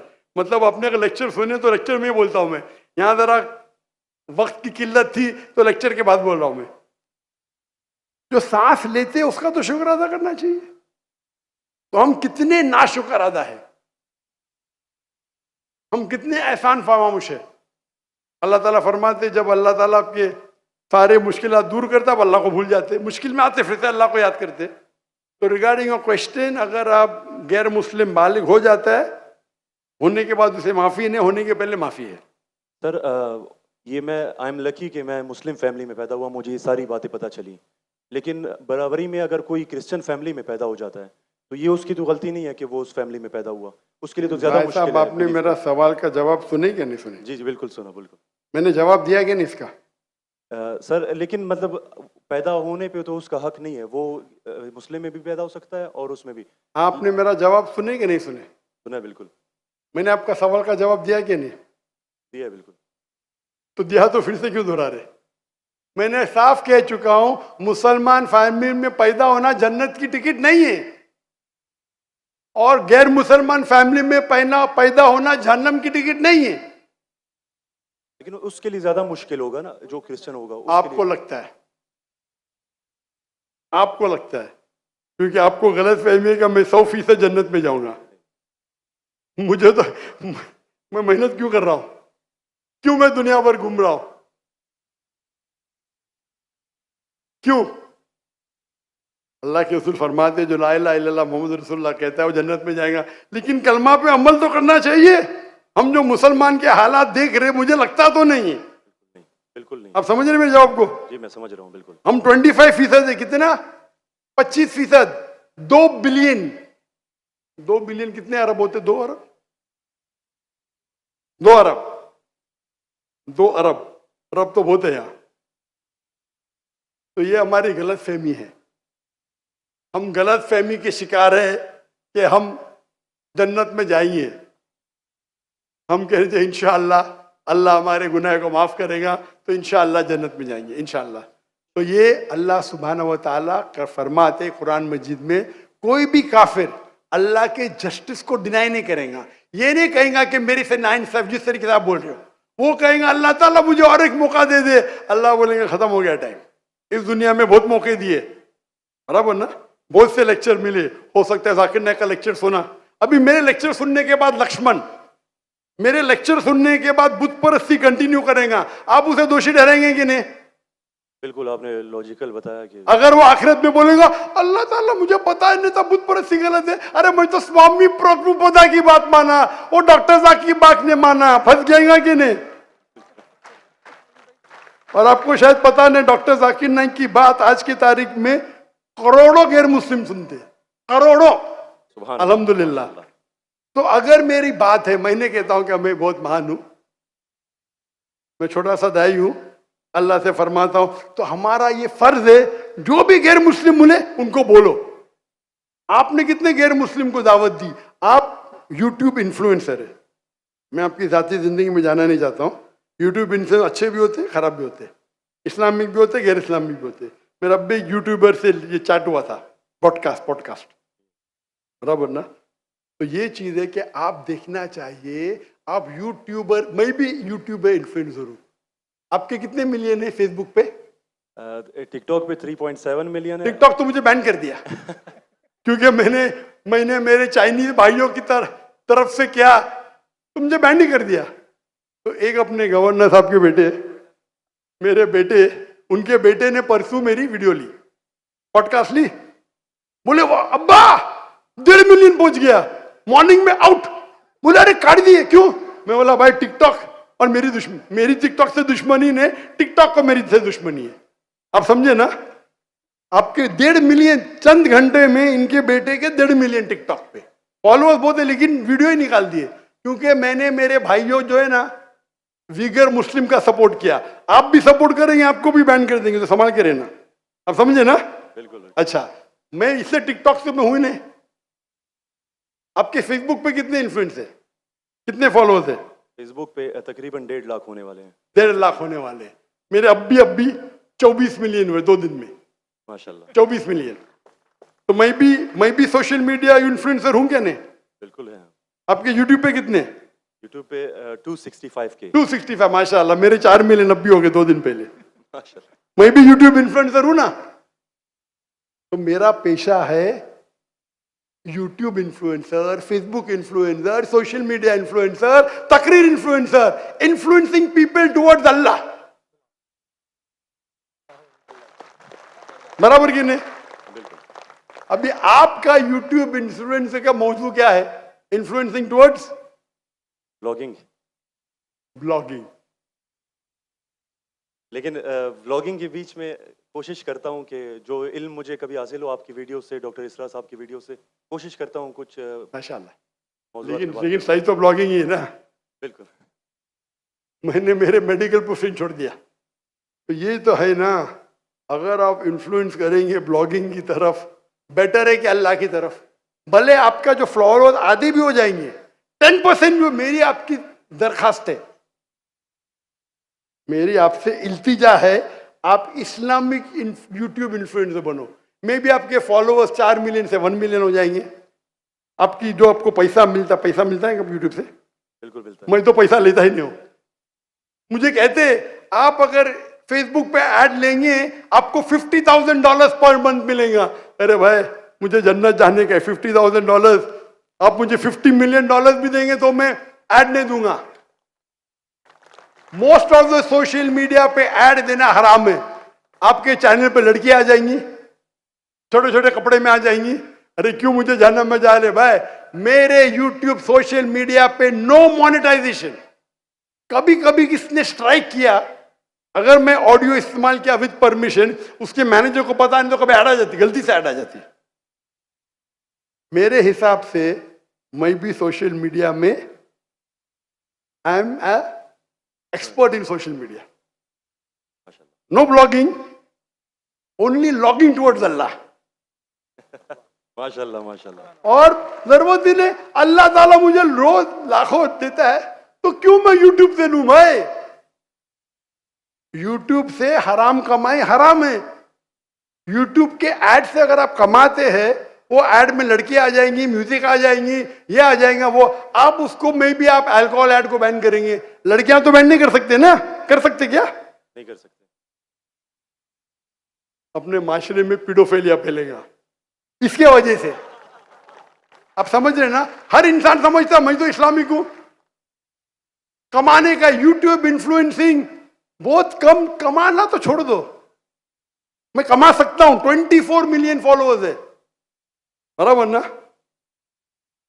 मेरे इसमें कोई भी मेरी कॉपी कर सकता है फ्री में।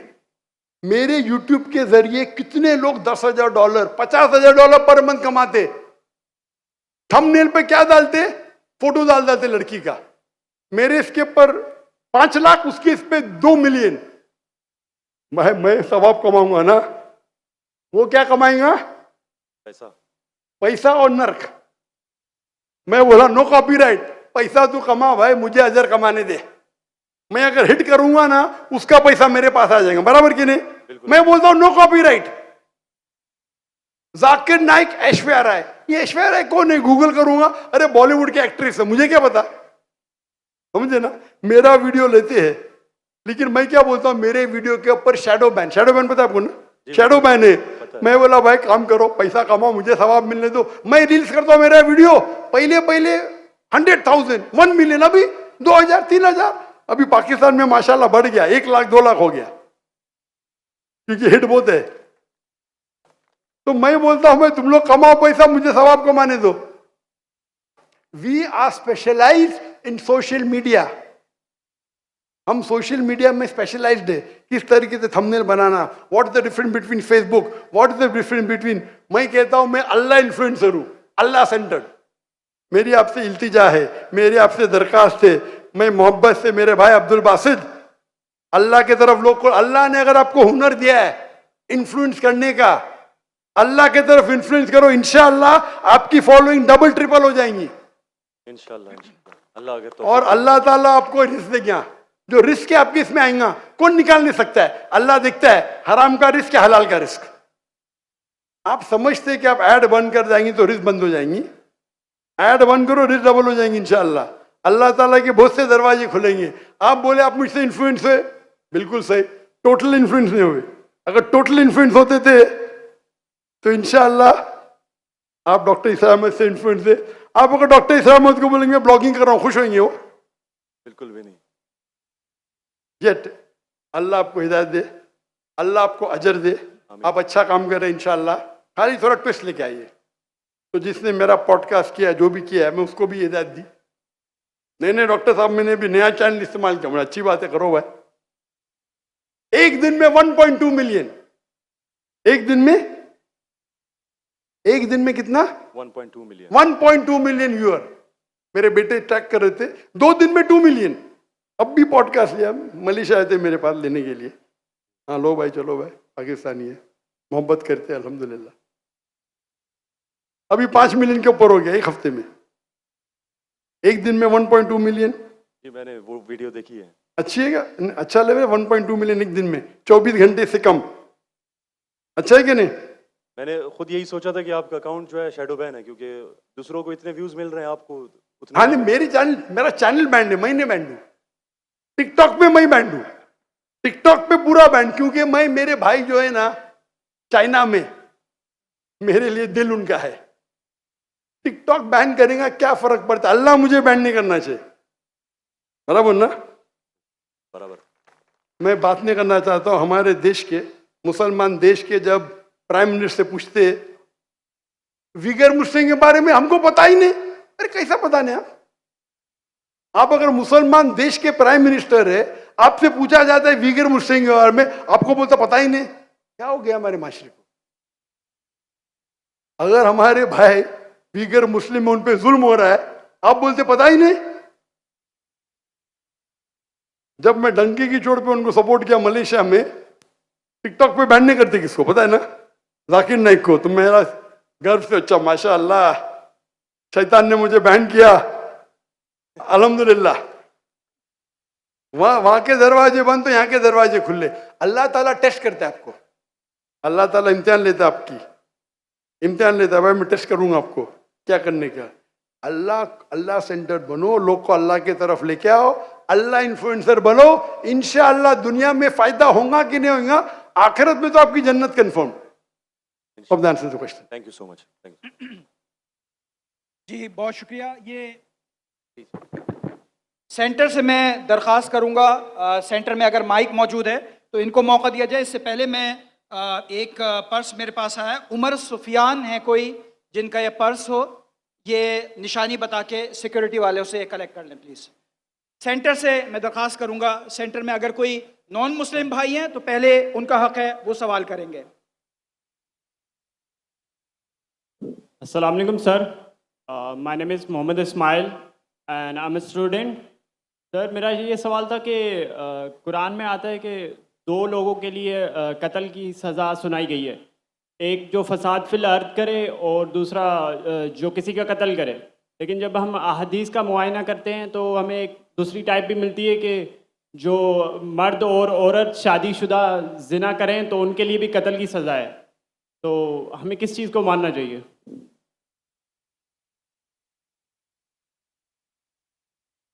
साहब ने पूछा, कुरान मजीद में हमें हिदायत मिलती है कि जो अर्द में फसाद करे या किसका कत्ल करे उनके लिए सज़ाए मौत है।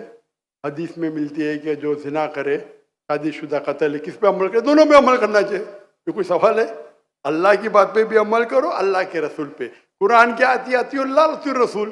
कुरान में लिखा है, क्लियरली लिखा हुआ है कि अगर जो जिना करता है उनके लिए उनको कमरे में बंद करो तब तक जब तक एक नई सजा नाजिल नहीं होती है। ये सूरह निसा सूरह नूर की आयत है और हदीस में नाजिल हो गई। तो दोनों फॉलो करो, कुरान भी फॉलो करो और हदीस को भी फॉलो करो, इसमें कोई डिफिकल्टी की बात नहीं।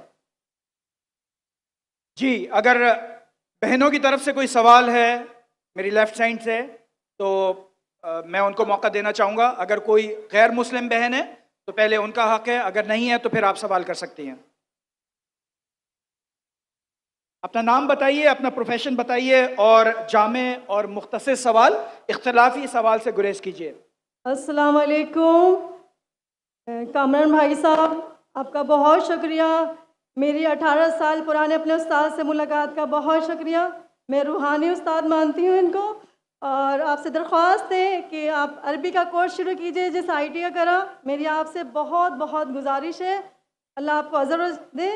और दूसरा सवाल ये है कि मेरे दादा जान हिंदुस्तान पाकिस्तान बनने से पहले हिजरत करके आए हिंदुस्तान से, तो वो मुसलमान करते थे लोगों को। तो हम लोग ठट्ठा में रहते हैं और तबलीग करते हैं, मुसलमान करते हैं, वहाँ क्रिश्चियन भी हैं मुस्लिम भी हैं। तो जाकिर साहब का मैंने प्रोग्राम देखा 2009 में, 2009 से मैं फॉलो कर रही हूँ, मगर मैं हिंदुस्तान नहीं जा सकी कुछ बॉर्डर के इश्यूज़ की वजह से। तो मेरा जो सवाल है कि मैं 18 साल से तबलीग कर रही हूँ, बाइबल का बोला था कि आप स्टडी करें और स्टडी करके उनको बताएं कि कहाँ गलती है। तो मैंने की और मैंने मुसलमान किया बहुत सारी अपने दोस्तों को स्कूल लाइफ में और अभी भी अमली ज़िंदगी में कर रही हूँ। मेरी एक दोस्त है, फैमिली है, वो जो है ना बोलती है कि हवाला देते हैं गीता से, रामायण से, तो उसमें कहते हैं आखिरी उतार रसूल पाक है। तो वो कौन सी किताब है? वो कौन सी किताब है? दो सेंटेंस से ज्यादा बात करना तकरीर का वक्त खत्म हो गया। मैं माजरत चाहती हूँ। मैं आपकी सुनिए, आपने कम से कम 2 मिनट तो बात कर चुकी है जी। आपने कम से कम 10 सेंटेंस बोल चुकी है जी। उसमें कोई सवाल था नहीं, तो दूसरे को मौका दीजिए। नहीं, रामायण और गीता का बता दो, उसमें आखिरी उतार बोला गया मोहम्मद रसूल पाक को, तो वो कहती है कि वो सच्ची किताब है हमारी। आस्ते से माइक जरा दूर खड़ी रहिए। वो बोलती है कि कौन बोलती है? मेरी दोस्त हैं जिनको मैंने तबलीग की कि इस्लाम में दाखिल हो जाओ, तो वो बोलती हैं आपके जाकिर नाइक साहब मेरा एक सवाल का जवाब दे दे तो मैं मुसलमान हो जाऊंगी कि ये रामायण और गीता में जो लिखा हुआ है कि आखिरी रसूल पाक जो आखिरी उतार है तो हमारी किताब सच्ची है, और इससे हवाला क्यों देते हैं वो? अगर बाइबल से दें 4 किताबें इलामी हैं और मैंने स्टडी किया तौरात ज़बूर बस बस सवाल खत्म हो गया, अभी जवाब सुनेंगे कि नहीं? शुक्रिया। जवाब भी आपको देने का है? जी जी जी। अब सवाल छोटा सा, इतने छोटे सवाल के लिए आप 10 सेंटेंस आगे 10 सेंटेंस पीछे, लोग को सवाल ही घूम जाता है। सवाल छोटा सा, मेरी हिंदू दोस्त कहती है, हिंदू शैली कहती है कि जाकिर नाइक कहते हैं हिंदू किताब में अल्लाह के रसूल मोहम्मद सल्लल्लाहु अलैहि वसल्लम का जिक्र है, तो मेरी किताब सही है। बराबर ना? खत्म खत्म। अभी जवाब देता हूं मैं। अगर कोई हिंदू कहता है कि अगर मेरी हिंदू किताब में मोहम्मद सल्लल्लाहु अलैहि वसल्लम का जिक्र है और मेरी हिंदू किताब सही है, तो आपको कहना चाहिए आपकी किताब इस पोर्शन जिसमें लिखा है कि मोहम्मद सल्लल्लाहु अलैहि वसल्लम आखिरी पैगंबर, वो 100% सही है। एक मैथमेटिक्स की किताब में 4 इक्वेशन है, एक में लिखा है 2 + 2 4, दूसरे जगह लिखेला 3 + 3 6, तीसरे जगह लिखेला 4 + 4 10। तो क्या तीनों चीज सही है? 2 चीज सही है, एक चीज गलत है। बराबर? हाँ कि नहीं? पहले 2 चीज सही है, 2 + 2 4, 3 + 3 6, 4 + 4 10 नहीं होता है, 8 होता है। अगर एक चीज सही है, जरूरी नहीं सब चीज सही है। उनको बोलिए जो चीज सही है हमको चेक करना पड़ेगा। कुरान की मानी है फुरकान, क्राइटेरिया टू जज राइट फ्रॉम रॉन्ग। कुरान से जो मिलता है हम उसे मानते, कुरान से जो नहीं मिलता है नहीं मानते। आपके भगवत गीता, आपके वेदा में लिखा है आखिरी पैगंबर मोहम्मद सल्लल्लाहु अलैहि वसल्लम में, बिल्कुल सही है, बिल्कुल सही है। लेकिन आपकी किताब में गलत चीज भी लिखी हुई है। आपके किताब में जो लिखा है बुत परस्ती गलत है, वो सही है। आपके किताब में लिखा है कि शराब पियो, वो गलत है। तो एक चीज सही होने का मतलब नहीं पूरी किताब सही है। हमारी पूरी किताब 100% कुरान सही है। आपकी किताब में मिक्सचर है, सही भी गलत। मिसाल के तौर पे मैं आपको एक ग्लास ऑफ पानी लेता हूं, उसमें 2 बूंद गटर का पानी डालता हूं आपके सामने, आपको पानी को पीएंगे? क्यों? 2 बूंद, नॉट इवन 1%, 2 बूंद क्यों नहीं पीएंगे? क्यों नहीं पीएंगे? क्योंकि मिलावट है। तो अल्लाह की किताब जो वाहिद किताब है, अल्लाह ताला फरमाते सूरह राद में सूरह नंबर 3 आयत नंबर 38 में अल्लाह ताला फरमाते वकुल्ली नजलिन किताब, हर दौर में हम किताब नाजिल करेंगे। 4 किताब का जिक्र है कुरान मजीद में, तौरात, ज़बूर, इंजील और कुरान। लेकिन अल्लाह ताला ने कई और किताब नाजिल की। मिसाल के तौर पे सूफ़ इब्राहिम, कई किताबें नाम से हम नहीं जानते, लेकिन सारे किताब उस वक्त के लिए थे, उस दौर के लिए थे। और अल्लाह ताला क्योंकि वो किताब क़यामत तक सही नहीं रहेंगी, अल्लाह ताला ने वादा नहीं किया कि उसे हम महफूज रखेंगे। जहाँ कुरान मजीद का सवाल है, अल्लाह ताला फरमाते सूरह हिजर में सूरह नंबर 15 आयत नंबर 9 में, हमने कुरान मजीद नाजिल किया, हम उसकी हिफाजत करेंगे। तो ये किताब में कोई गलती नहीं, 100% प्योर है। आपकी शैली को कहो ये 100% की किताब की तरफ आओ जो सही है, और इंशाअल्लाह आपको निजात मिलेंगी। Last two questions. अगर कोई कोई गैर मुस्लिम भाई हैं तो पहले उनका हक है, कोई अगर मौजूद हैं। इनकी भी हाँ, वो मैं बताऊंगा।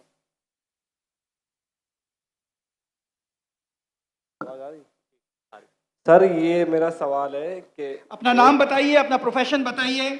मेरा नाम है अली हमजा और मैं मुस्लिम कमेटी से हूँ।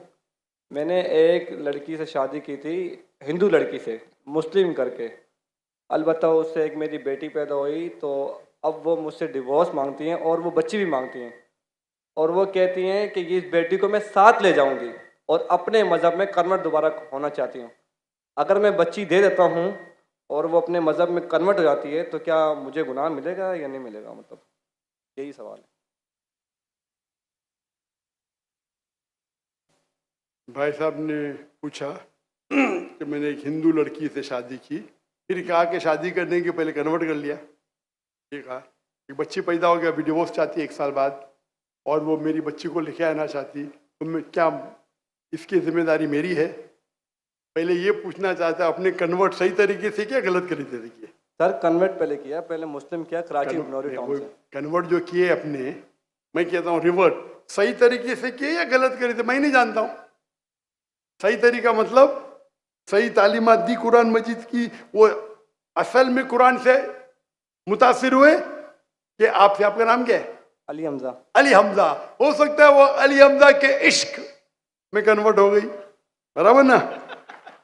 वो अल्लाह के इश्क में कन्वर्ट होना चाहिए, अल्लाह के रसूल के इश्क में कन्वर्ट होना चाहिए। आपके इश्क में कन्वर्ट हो गई तो मे भी आपकी गलती है। कन्वर्ट करके बच्ची पैदा हो गई, बच्ची को भी लेके जाएंगे टेंपल में, गलती किसकी है अभी? आप बोलिए मुझे, गलती किसकी? हाँ आपकी है। अब क्यों सवाल पूछ रहे फिर? सर ये सवाल तो है कि सवाल ये है, अभी ऑपरेशन हो गया, प्लास्टिक सर्जरी करने पड़ेगा। आप उनको मेरे कसट दिखाओ, मेरे वीडियो दिखाओ। सर आप 1 साल आपसे शादी की, आपको 100% पसाता कि नाम के लिए कन्वर्ट की। चलो हो तो गई कन्वर्ट, उस टाइम भी दावत नहीं की आपने, सही है क्या? सच बोलो। सर आपका बयान लेट हुआ है, वो सुने मेरी बात, आई थी। सुने मेरी बात। आपने शादी कर ली, चलो कर ली, अल्हम्दुलिल्लाह। आपको पता था कि वो नाम के लिए कन्वर्ट हुई, उस टाइम तो अब सही दावत देने का था उसको, बराबर कि नहीं? बराबर। आपने बोले चलो कन्वर्ट हो गए, अभी गए भाड़ में, क्या फर्क पड़ता है? यानी आपने सूरे अल असर के 3रे पार्ट को वतवासौ बिल हक पे अमल नहीं किया, बराबर? बराबर। जन्नत में जाने के लिए वतवासौ बिल हक भी जरूरी है, अपने खुद के बीवी के साथ नहीं करा तो अल्लाह से पहले माफी मांगनी पड़ेगी। अभी प्लास्टिक सर्जरी करो, आप समझे ना? अगर आपकी बीवी डिवोर्स लेती है, मुझे पता नहीं पाकिस्तान में शरिया कोर्ट है क्या नहीं, लेकिन अगर शरिया के हिसाब से आपकी बीवी इस्लाम छोड़ नहीं सकती, अगर छोड़ती है तो आपके बेटी को नहीं लेके जा सकती। अगर वो मुस्लिम होती थी तो काजी फैसला करेगा बच्ची की उम्र क्या है, किसके हक में जाएंगे, लेकिन कोई भी काजी इस्लामिक कोर्ट में एक मुस्लिम लड़की को गैर मुस्लिम मर्द या औरत के पास नहीं भेज सकता। लेकिन सर कोर्ट तो उसके हक में फैसला कर रहा है ना? हाँ कोर्ट, पाकिस्तान का कोर्ट। पाकिस्तान का कोर्ट। मैं समझा पाकिस्तान तो शरीयत को फॉलो करती है। नहीं मैं समझा, ऐसा नहीं। नहीं मैं समझा। मलेशिया में माशाल्लाह, मलेशिया बहुत से केसेस होते, अगर कोई मुस्लिम बोला मुझे गैर मुस्लिम बनने का, नॉट अलाउड, अलाउड ही नहीं है। क्या बोलेंगे? आपको काउंसलिंग की जरूरत है। काउंसलर, आपने एक बार तय कर दिया मुसलमान हूं अपनी मर्जी से तय कर दिया, बोले मुझे गैर मुस्लिम बनने का, कैसा बन सकते भाई? काउंसलिंग, 6 महीना काउंसलिंग, फिर से आएगा, फिर से काउंसलिंग। आप समझ रहे? जी सर। मलेशिया, इसीलिए मैंने मलेशिया चुना, समझे अपना?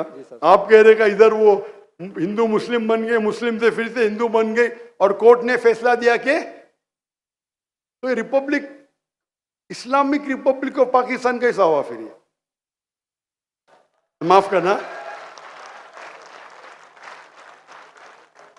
माफ करना, मैं मेहमान हूं गवर्नमेंट का। अगर मेहमान हूं तो हिदायत तो देना चाहिए ना, तो अल्लाह ताला बोलेंगे मेहमान बना दिया लेकिन हिदायत नहीं दी।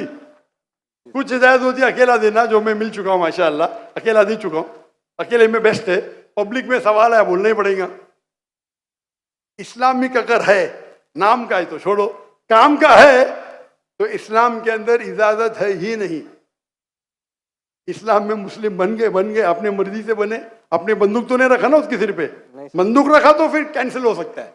लाइक मलेशिया में साबित कर दिया कि जबरदस्ती किए तो वापिस बन सकते हैं। बंदूक तो नहीं रखा ना? नहीं सर, बिल्कुल ना, तो खलास। तो आपको जरा करने पड़ेगा। यहाँ हाँ के मलेशिया में there is a federal court and Islamic court माशाल्लाह, और मलेशिया में मुसलमान की तादाद सिर्फ 63%, 63%, लेकिन माशाल्लाह वोट बैंक है इस्लाम। तो जब मुझे 15 ममालिक से दावत आए आके यहाँ रहो, यहाँ रहो, वहाँ रहो, तब तहकी करूंगा ना मैं, बराबर कि नहीं? टंकी की चोट पे मेरे लिए खड़े रहते माशाल्लाह। 4 साल में 5 प्राइम मिनिस्टर माशाल्लाह। तो अगर इस्लामिक शरिया है तो शरीयतन अगर एक औरत जो मुस्लिम है गैर मुस्लिम बनती है तो इजाज़त है कि नहीं, वो अलग बात है। बच्चे को तो लेके नहीं जा सकती, समझे आप ना? यहाँ कुछ होंगे ना हायर कोर्ट, आपके लॉयर शायद स्ट्रांग नहीं होंगे, एक अच्छा इस्लामिक लॉयर करो, मैं भी लॉयर हूँ, मैं इस्लाम का लॉयर हूँ, समझे ना? मैंने मलेशिया में जो मेरे खिलाफ वहां के मिनिस्टर लोग ने मेरे खिलाफ बात की, टेररिस्ट कहा मुझे, मैंने कोर्ट में लेके गया उनको, 1.52 मिलियन रिंगिट यानी $320,000 मिले मुझे। अदल मिनिस्टर, मैं तो आम इंसान हूं, समझे ना? मैंने सू कर दिया उनको, कैसा मुझे मेरे खिलाफ बात कर रहे हैं आप, डिफेमेशन केस। अल्हम्दुलिल्लाह आप भी अच्छे लॉयर करो, मैं तो मेरे लॉयर अच्छे थे लेकिन मैं खुद मेरी माशाल्लाह कोर्ट के अंदर में खुद मेरे लॉयर बोलते माशाल्लाह आपने क्या बात की, हमको तो बात करने की जरूरत ही नहीं पड़ी, पहली बार कोर्ट में मैंने बात किया, कमाई मिली $320,000, आप कन्वर्ट करो जरा कितना होगा, 10 करोड़ रुपया, 10 करोड़ रुपया मिला, सारे पैसे मैं डोनेट कर दिया फलस्तीन की कॉज के लिए, सारे पैसे। दुआ करता हूं कि आपका हलो, दुआ करता हूं कि अल्लाह ताला आपकी मदद करे, आपके और आपके बीवी को हिदायत दे ताकि सही रास्ते पे आ सके। जज़ाकल्लाह। जी लास्ट क्वेश्चन सेंटर से मैं लेना चाहूंगा, लास्ट क्वेश्चन सेंटर से प्लीज। अपना नाम बताइए, अपना प्रोफेशन। अस्सलामु अलैकुम वरहमतुल्लाहि वबरकातुहू।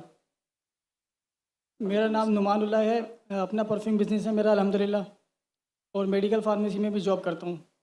मेरा सवाल कुरान से रिलेटेड है, जैसे कि मुसलमानों का ताल्लुक़ अमूमन रहता है, लेकिन रमज़ान की रातों में थोड़ा माशाल्लाह लेवल थोड़ा ज़्यादा हो जाता है ईमानी, इस वजह से कुरान से ताल्लुक़ भी थोड़ा ज़्यादा हो जाता है। लेकिन जिस तरह डॉक्टर इसरार अहमद साहब ने भाई क्या आप आगे वाले माइक के ऊपर तशरीफ ला सकते हैं ताकि लोग भी आपको देख लें और सवाल भी सही तरीके से हम सुन सकें।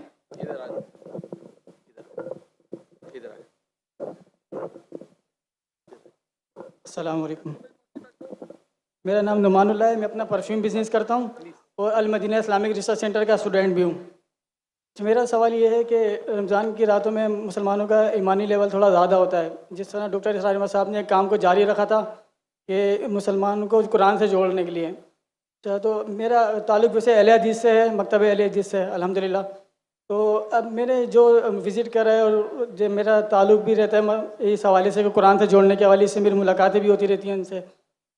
तो अब इस तरह जिससे ज़्यादा से ज़्यादा हमें रमज़ान की रातों में जुड़ना चाहिए, जिस तरह तंजीम इस्लामी एक काम कर रही है माशाल्लाह रमज़ान की रातों में, तो तमाम मकातब फ़िक्र को कम से कम रमज़ानुल मुबारक में मुख्तसर सी तशरीह जिस तरह डॉक्टर इसरार ने शुरू करा था। सवाल पूछिए, आपका सवाल क्या है? मेरा सवाल ये है कि लोग ज़्यादा से ज़्यादा तिलावत की तरफ ही जाते रहते हैं, तो किस तरह हम कैसे जोड़ सकते हैं मुसलमानों को? हम एक दाई भी बनना चाहते हैं और हमारे लिए कोई आसान सी रहनुमाई फरमा दें जिस तरह हम फील्ड में भी काम कर सकें और मदारिस में भी काम कर सकें। जज़ाकल्लाह खैर। भाई साहब ने कहा कि किस तरीके से हम मुसलमान को कुरान से जोड़ सके रमज़ान में तिलावत। मैं तो करता हूँ हर रोज़ करना चाहिए। क्यों रमज़ान में? ये ईमानी लेवल थोड़ा ज़्यादा होता है तो थोड़ा टाइम मिल जाता है तरावी के बाद। हम तो ईमान लेवल कम है उस टाइम जोड़ना चाहते हैं। जब ईमान लेवल कम में जोड़ेंगे तो ईमान लेवल हाई में जोड़ने की जरूरत ही नहीं, ऑलरेडी जुड़े रहिए। आपका करने का तरीका मेरा अलग है। भाई साहब आप इधर आए ना, हाँ आप पीछे यहाँ पीछे भाग रहे, माइक के पीछे, यहाँ भी आप इसके पीछे भाग रहे। आप अहले हदीस से जुड़े, तंजीम इस्लामी से जुड़े, खुद्दमुल कुरान से जुड़े, मैं भी सारे उधर से जुड़ा हूँ। डॉक्टर इसरार साहब का मैं भी फ़ैन हूँ माशाल्लाह, डॉक्टर इसरार अहमद का फ़ैन हूँ, देवबंद का फ़ैन हूँ माशा, नो प्रॉब्लम अहले हदीस से। लेकिन कॉल इन मेरे मुस्लिम, मैं आपको मुस्लिम कहता हूँ, मैं कुरान से जुड़ा हूँ, आप समझे ना। तो जो आपकी अल्लाह ने जो आपको सहूलियत दी है, एबिलिटी उससे करो। और अगर अल्लाह ने आपको एबिलिटी दी, रोज जोड़ सकते हैं लोग को, तो रमजान के लिए क्यों रुक रहे? बाकी टाइम पे क्या करेंगे? मच्छर मारेंगे? रोज भी जोड़ते हैं वैसे, रोजाना हमारी क्लास चलती है। बोलो कि हर रोज जोड़ने की कोशिश करो। तो ये सवाल कि रमजान में करना सिर्फ ठीक है, अगर आपका कम लेवल है तो रमजान में तो जोड़ो, नो प्रॉब्लम। तो कौन आपको रोक रहा है? असल में बहुत सारी मदारिस में मस्जिदों में ये काम होता नहीं है। अगर वो शुरू भी करते हैं तो ज़्यादा से ज़्यादा 15 मिनट देते हैं और खुलासे का नाम देते हैं। 15 मिनट में एक आयत की तफसीर भी तकरीबन सही से नहीं हो सकेगी। तो क्या होता है? मतलब मुख्तसर सी तशरीह 2 घंटे, कम से कम 1.5 घंटा, ऐसा ऐसा बढ़ा के कम से कम रमज़ान पूरा कुरान एक मुख्तसर तर्जुमे से भी जोड़ लें तो काफ़ी लोग जो हैं इनका प्रॉब्लम हमारे मुसलमान इदारे में यही प्रॉब्लम है। क्या मैं ही सही हूँ? आपको बोलना चाहिए मैं भी सही हूँ। ये एक सिर्फ यही तरीका है। क्या कुरान मजीद में लिखा हुआ ये कि आप 2 घंटा करो? लिखा है कुरान मजीद में? क्या हदीस में लिखेला है? क्यों आप जबरदस्ती कर रहे? जो मैं करूं सब लोग करें। अरे आपका इदारा सबसे बेस्ट है दुनिया में क्या? मैं बोलता हूं कि डॉक्टर जाकिर नहीं करे वही करो। क्या मैं आपको बोला हूं कि कंपैरेटिव करो? आप करते कंपैरेटिव? आपको याद है बाइबल? आपको मैं बोला आप करो। क्यों जबरदस्ती? आप बोलो ये एक तरीका है, मैं कर रहा हूं, लोग चाहते तो करो। ये प्रॉब्लम हमारे इदारे में यही है। आप मुझे फॉलो करो तो ही सही, नहीं तो गलत है। कभी इसरार अहमद साहब ने ऐसा कहा? आप इसरार अहमद की तालीमात पढ़ो। प्रॉब्लम ये है कि हर इदारा समझता है आप मुझे ही फॉलो करो, ये ही को निकालो, भी में कन्वर्ट करो। मैं कहता हूं मैं भी सही हूं, मेरा भी एक तरीका है दावत का, है क्या नहीं तरीका? आपको फॉलो करने क्या करो, अल्हम्दुलिल्लाह कुछ तो करो। जरूरी है कि डॉक्टर जाकिर नाइक की बने? कुरान में लिखेला कि डॉक्टर जाकिर नाइक को फॉलो करो? किसको फॉलो करो? अल्लाह के रसूल को फॉलो करो। अल्लाह के रसूल ने कहा कि 2 घंटा पढ़ना चाहिए तरावी के बाद? नहीं। लेकिन हराम ने अच्छी बात है, मैं आपके साथ हूं, लेकिन जबरदस्ती थोपने का है। नहीं 40 दिन जाओ। अरे क्यों 40 दिन जाओ? मुझे जिंदगी भर जाने का है। जबरदस्ती जाकिर भाई 40 दिन चलो। अरे जिंदगी भर मैंने दे दिया अल्लाह के राह में, दिन दिया रात दिया। किसको 40 दिन जाने के जाओ, किसको 20 दिन जाने के जाओ, किसको 80 दिन जाने के जाओ, 4 महीने जाने के जाओ। भाई मैं तो जिंदगी लगा दी मेरी। तो प्रॉब्लम क्या है? अगर आपको कुछ कुरान और हदीस से मिलता है उसके ऊपर आप जबरदस्ती करते लोग से। या बोलो मेरा एक तरीका है, कुरान में लिखेला तालविला कलिमतिन, आप भी करो, आप भी कोशिश करो, नहीं करो नो प्रॉब्लम। अगर मैं तकरीर में बोलूं भाई डॉक्टर जाकिर नाइक जैसे, आप अगर मैं तकरीर में आते ना भाई आपको बाइबल कोट करने पड़ेगा 10, नहीं तो एंट्री नहीं। अल्हम्दुलिल्लाह मेरे तकरीर सुन के बहुत से मुसलमान बाइबल कोट करते, पता आपको? आप नहीं करते, अफसोस की बात है। फिर भी मैं आपसे मोहब्बत करता हूं, जज़ाकल्लाह खैर। फिर भी मोहब्बत करता हूं। जी आप, मैं भी आपसे बहुत मोहब्बत करता हूँ। प्रॉब्लम क्या है? आप ऊंचे उलमा को सुनेंगे, डॉक्टर इसरार अहमद को सुनेंगे, उनकी माशाल्लाह वो मेरे घर में मेहमान थे 2004 में तकरीबन, सन बराबर बताने। मैं बहुत मुतासिर हूं उनसे। हमारे कुछ साथी उनसे नाराज थे। मैंने क्या नाराज है भाई, क्या गलत बोल रहे हो? खाली मेरे इदारे से नहीं, मतलब क्या गलत? मैंने साथ दिया उनका, बुलाया उनको, और मैं जानता था वो हनफी है। मैं देखा कि डॉक्टर साहब आप रफ़ीदैन कर रहे? बोला हाँ बेटा, मेरे वालिदैन हनफी थे, हनीफी फॉलो करता हूँ, इस पे रिसर्च किया, मैं रफ़ीदैन कर रहा हूँ, अल्हम्दुलिल्लाह। तो ये छोटी छोटी बात में जबरदस्ती, उनने कभी मुझसे जबरदस्ती नहीं की। मुझे कहा बेटा आप क्या करना चाहते? बोला मैं दोनों करना चाहता हूँ, दावा भी डॉक्टर भी। बोला बेटा मैंने 7 साल कोशिश की, नाकामयाब था, एक को चुनो, उनमें माहिर बनो। मैंने डॉक्टरी छोड़ दी और दावत किया। जबरदस्ती थोड़ी की मेरे पे। उनने कहा बेटा अपने जरूरत को कम करो, अपने जरूरत को कम करो, ताकि आप इसके गुलाम ना बने। अगर मैंने, अल्लाह ने मुझे पैसा दिया, मुझे तो रोज रोज चाहिए ही, मुझे रोलेक्स घड़ी चाहिए ही, तो मुझे फिर यूट्यूब से कमाने पड़ेगा। मेरे अखराजात मेरे महीने के $500 है सिर्फ। कितने? $500 काफी है मैं और मेरे बीवी को रहने के लिए, महीने का $500। वो बाकी अखराजात में दावती काम की, मैं प्लेन पे जाता हूँ इकोनॉमी क्लास से, मेरे पैसे से जाता हूँ। $500 वो दावती अखराजात ज्यादा है। मुझे जरूरत ही नहीं यूट्यूब से कमाने की, अल्लाह ताला मेरी झोली में डाल रहा है। करोड़ों रुपए डाल रहा है महीने के। प्रॉब्लम ही क्या है? डाल के टेस्ट कर रहा है मुझे, तुम अल्लाह को पार्टनर बना दिया। मेजोरिटी अल्लाह कह रहा, मैं मेजोरिटी मैं आपसे जबरदस्ती करूंगा, आप भी डालो 51%, क्या बोलेंगे आप? जितनी भी रिश्तेदार होगी मैं तो बोलूँगा। नहीं, कब मेरे बेटे के, मेरा मैं बोलता नहीं कितना, 51% आप डालो, मेरी हिलती जाए भाई, परे रिच लोग तो डालो। मैं बोलता हूं फर्ज नहीं है। प्रॉब्लम है क्या मैं ही सही हूं, ये मेरा तरीका ही सही है कि रमजान के बाद 2 घंटे तफसीर करना ही चाहिए। अगर कुरान में लिखा तो करेंगे भाई, अरे किसको दुआ करने का है? जबरदस्ती आप करो, अच्छी बात है। मैं डॉक्टर साहब के साथ है, उनने कभी जबरदस्ती नहीं की, से उन्हें जबरदस्ती की नहीं की। आपने कभी तकरीर में सुना अरे बाकी मदारिस नहीं कर रहे मैं ही सही कर रहा हूं? सुने कभी इसरा अहमद को? आप लोग डॉक्टर इसरा अहमद को फॉलो कर रहे, उनको बदनाम कर रहे, क्यों? बदनाम नहीं कर रहे, कहने का मेरे हिसाब से तो बदनाम कर रहे भाई। नहीं, मैं भी उनका स्टूडेंट हूं। नहीं, ऐसा नहीं कर। अरे भाई मैं भी कुरान को कर रहा हूं, मैं तकरीर, मेरे बेटे ने आज तकरीर की, कुरान मजीद को समझ के पढ़ो। ये डॉक्टर साहब का मौजू था कि नहीं? जी जी उनने कायम की क्या ना इदारा? जी। वो अरबी जबान से बाहर ने खुद सीखा ना, वो कोई दारुल उलूम में गए नहीं ना। नहीं, हमने कोशिश की कि हमारे तीनों बच्चे को बचपन से अरबी सिखाए और अंग्रेजी दोनों। मैं नहीं जानता हूं बच्चे को सिखाया कि नहीं। वो उर्दू पे महारत नहीं रखता है, उसकी महारत है अरबी और अंग्रेजी। बैचलर्स अरबी में करे, अरबी लुगा फुसा है उसकी। मैं जबरदस्ती करूंगा, आप भी करो भाई, मैं मिसाल पैदा करो। हमारा फतवा होना चाहिए मैं भी सही हूं, मैं ही सही हूं नहीं। ये निकाल दो आपके दिमाग में से, मैं ही सही हूं।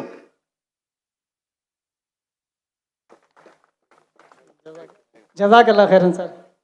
हमारा जिंदगी का मकसद होना चाहिए अल्लाह के रसूल, इदारे की तरफ नहीं। मैं मेरे आपको कौल इन्ननी मुस्लिम, अपने बोले मैं अहले हदीस से हूं, मैं इस्लाम को, मैं भी इस्लाम जानता हूं, मैं भी अहले हदीस से हूं, मैं देवबंद से हूं, हम लोग बरी भी ना कोई मानते, मैं सबका हूं माशाअल्लाह। लकब से मुसलमान हूं, मोहब्बत सबसे करता हूं, सारे उल्मा से मोहब्बत करता हूं। अगर अल्लाह और अल्लाह के रसूल के राह में देते इख्तिलाफ भी होगा फिर भी मोहब्बत करता हूं। फिर कुरान की आयत है, मैं ही से यूं ऐसा ही करो, क्यों ऐसा? ये पाकिस्तान में बहुत है, हिंदुस्तान में भी है, पाकिस्तान में ज्यादा है। आप हटो जरा, कुरान को पढ़ो। अगर आप कुरान तर्जुमे से पढ़ते, तर्जुमे में लिखा है, ये तर्जुमे में क्या लिखा है? सूरह फुसिलत में सूरा नंबर 41 आयत नंबर 34, अगर आपके दुश्मन आपसे कुछ गलत करते हैं, ईविल करते हैं, उसका बदला अच्छा दो, ताकि वो दुश्मन आपका दोस्त बने। बराबर कि नहीं? आपके कितने दुश्मन आपके दोस्त बन गए? आपके दुश्मन ही नहीं है, बराबर ना? नहीं है, काफी दुश्मन है। इंशाअल्लाह अल्लाह से दुआ करते हैं हम सबको हिदायत दे और हम अल्लाह की किताब पे अमल करें, अल्लाह के रसूल की हदीस पे अमल करें, और इंशाअल्लाह अल्लाह हम सबको इंशाअल्लाह जन्नत में उठाए। आखिर दावाना अल्हम्दुलिल्लाह रब्बिल आलमीन।